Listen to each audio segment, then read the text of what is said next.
For many people born in the late 1990s and early 2000s, the Harry Potter franchise was their introduction to the world of fantasy stories. From 2001 to 2011, Warner Bros. Released 8 movies based on the books, which remains one of the highest grossing film franchises. For the most part, the films are well loved for their take on a magical world and characters, but there are several areas where they drop the ball. Quite a few players feel wasted compared to their literary counterparts, to the point where one wonders why these characters remained in the Harry Potter movies if so little was to be done with them. Thanks to his big heart and fierce loyalty, Hagrid is one of the most beloved side characters in the series. Alas, the movies never let Hagrid have any of his signature badass moments from the books. Hagrid's usefulness to the 8 movies narrative diminishes with each entry, and he isn't given any chance to be more than a lovable but ineffective oaf. While Dobby's death in Harry Potter and the Deathly Hallows Part 1 is sad, it doesn't hit nearly as hard as his death in the books, where he is a much more prominent character. Many of Dobby's moments of assistance are instead given to Neville Longbottom.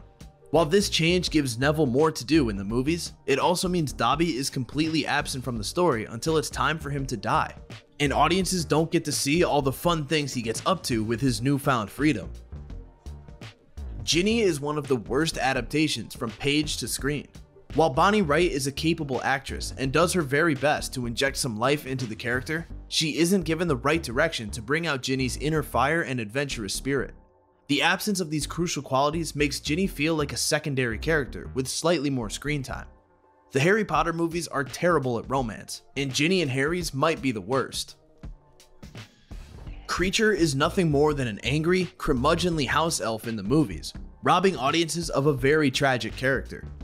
In the books, Harry realizes that Kreacher's actions are because he was treated poorly by his previous masters. When Harry treats him with kindness, the elf changes, leading to one of the most epic moments in the climax that was completely removed from the film franchise. Ron is the most mishandled character in the films, thanks largely to many of his achievements and best lines being transferred to Hermione. The worst is that she becomes the source of anything related to wizard culture, which should be Ron's area of expertise, because unlike Hermione, he actually grew up in the wizarding world. The movies make Ron less a brave, courageous soul and more of a comedic relief, which is a huge disservice to a character whose insecurities and loyalty defined a large portion of the Harry Potter journey.